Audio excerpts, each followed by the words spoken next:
बात करूंगा।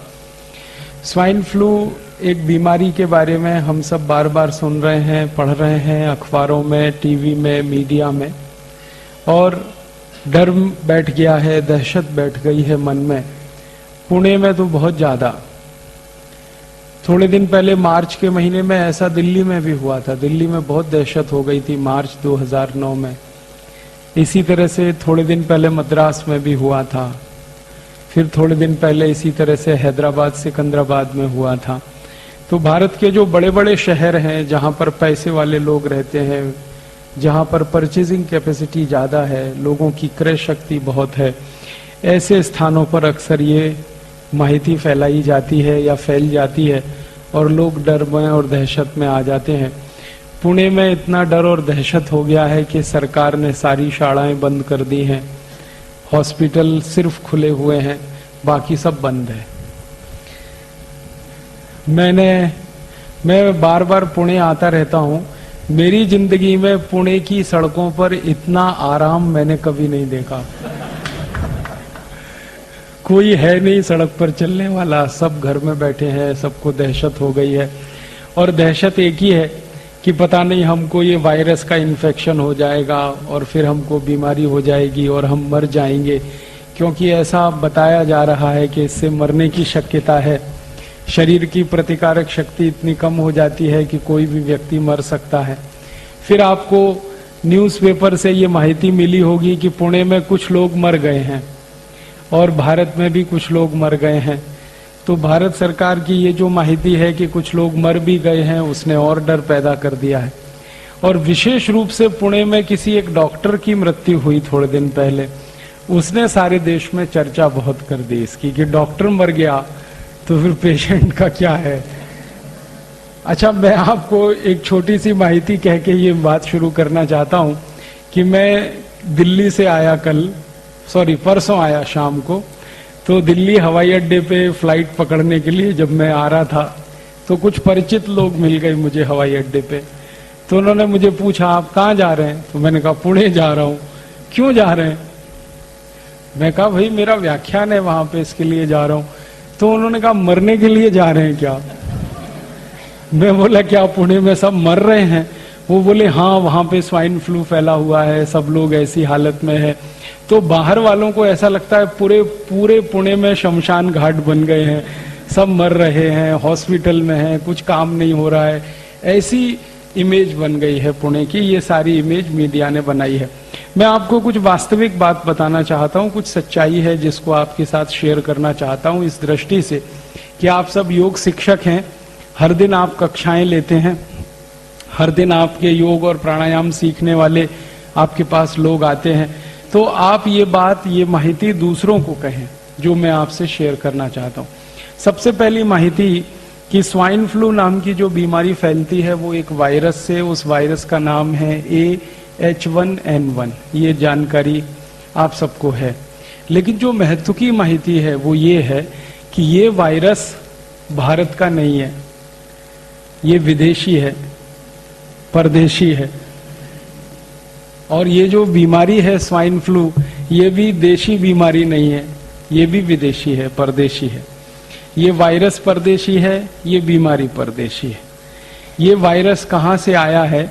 तो इस वायरस की हिस्ट्री के बारे में बताया जाता है कि 1.5 साल पहले ये वायरस पैदा हुआ मैक्सिको नाम के एक देश में। मैक्सिको लैटिन अमेरिका का एक देश है और उस देश में एक बहुत बड़ी अमेरिका की कंपनी है, उसका नाम है स्मिथ फूड्स प्राइवेट लिमिटेड करके, बड़ी कंपनी है।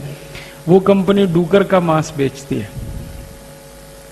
हर साल 10 लाख मीट्रिक टन डूकर का मांस बेचती है वो कंपनी।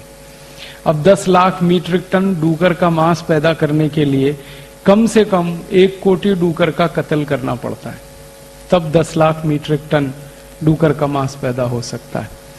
और वहां के जो डूकर होते हैं ना, वो ऐसे नहीं होते अपने जैसे।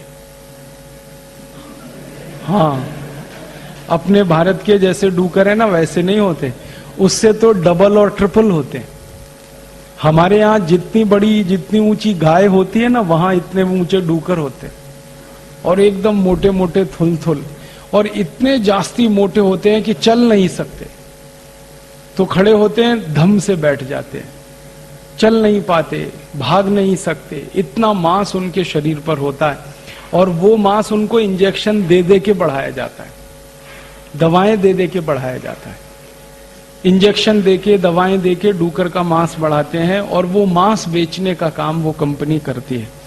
तो कंपनी का 1 पॉइंट प्रोग्राम है डूकर का मांस बेचना, मुनाफा कमाना और डूकर पालना। तो उनके बड़े बड़े रेंच हैं, उसमें डूकर पालते हैं, हर साल मांस बनाते हैं, फिर उसको बेचते हैं। लेकिन कंपनी के जो मालिक हैं, जो उसके मैनेजर हैं, जो उसके बड़े अधिकारी हैं, कर्ता धर्ता हैं, वो अपने ही डूकर के मांसों को नहीं खाते, वो नहीं खाते, खुद नहीं खाते।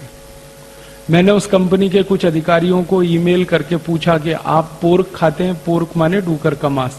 तो उन्होंने कहा नहीं खाते, वो वेजिटेरियन है, दूसरों को खिलाते हैं, खुद क्यों नहीं खाते?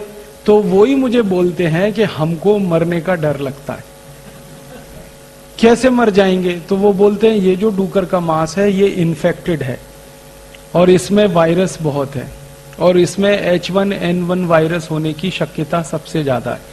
ये जो H1N1 वायरस है ये डूकर में ही जिंदा रहता है, तो वहां के डूकर में ये वायरस जिंदा रह सकता है। और 1.5 साल पहले ये वायरस वहां डिटेक्ट हुआ, और जो लोगों ने डूकर के मांस खाने वाले लोग हैं उनमें से करीब 2000 लोग उससे प्रभावित हुए, और 146 अभी तक मर गए 1.5 साल में। 1 साल 6 महीने में 146 लोग मरे, 2000 लोग इस बीमारी से प्रभावित हुए, जिनको H1N1 वायरस ने प्रभावित किया, वो इन्फेक्टेड हुए। तो आंकड़ेवारी में देखा जाए तो ये कोई बड़ी संख्या नहीं है। 1 साल 6 महीने में 146 लोग मरे। क्यों? क्योंकि दर वर्षी हमारे देश में अगर दूसरी बीमारियों से मरने वालों की संख्या हम ढूंढेंगे तो कैंसर से इस देश में हर दिन 1500 लोग मरते हैं, हर दिन। और साल में कैंसर से इस देश में 40 से 45 लाख लोग मरते हैं। फिर हमारे देश में ट्यूबरकुलोसिस और मलेरिया से हर दिन 1200 लोग मरते हैं, और साल में करीब 36 लाख के आसपास लोग मलेरिया ट्यूबरकुलोसिस से मर जाते हैं। फिर हर दिन हमारे देश में 1000 लोग डायरिया और डिसेंट्री, हैजा और कॉलेरा से मरते हैं, और साल में करीब 35 लाख लोग डायरिया, डिसेंट्री, कॉलेरा से मर जाते हैं। फिर हमारे भारत में बहुत सारे बच्चे हैं, लाखों की संख्या में, जो हर दिन कुपोषण से मरते हैं, जिनके शरीर में शक्ति नहीं है, ताकत नहीं है, और ऐसे ही भूखे मर जाते हैं। पूरा पेट भर के उनको भोजन नहीं मिलता, दूध नहीं मिलता, उसमें मर जाते हैं। तो मरने वालों की संख्या तो बहुत है, कैंसर से मरने वालों की संख्या तो बहुत है, मलेरिया से मरने वालों की संख्या तो बहुत है, ट्यूबरकुलोसिस से मरने वालों की संख्या तो बहुत है, डायरिया, डिसेंट्री से मरने वालों की संख्या तो बहुत है, अनेक अनेक दूसरी बीमारियों से। लेकिन वो बीमारियों पर हमारे देश के न्यूज़पेपर में फ्रंट पेज पे खबर नहीं आती। कैंसर से मरने वालों के बारे में कभी भी न्यूज़पेपर में और मीडिया में इतनी चर्चा नहीं होती जितनी स्वाइन फ्लू की हो रही। ट्यूबरकुलोसिस से मरने वालों की चर्चा कभी भी इतनी नहीं होती मीडिया में जितनी स्वाइन फ्लू की हो रही है। कारण जानते हैं क्या है? कैंसर की, ट्यूबरकुलोसिस की, डायरिया की, डिसेंट्री की कोई वैक्सीन नहीं बन सकती। जिन बीमारियों की वैक्सीन नहीं बनती उन बीमारियों के बारे में मीडिया में चर्चा नहीं होती, भले उसमें मरने वालों की संख्या कितनी भी जास्ती हो।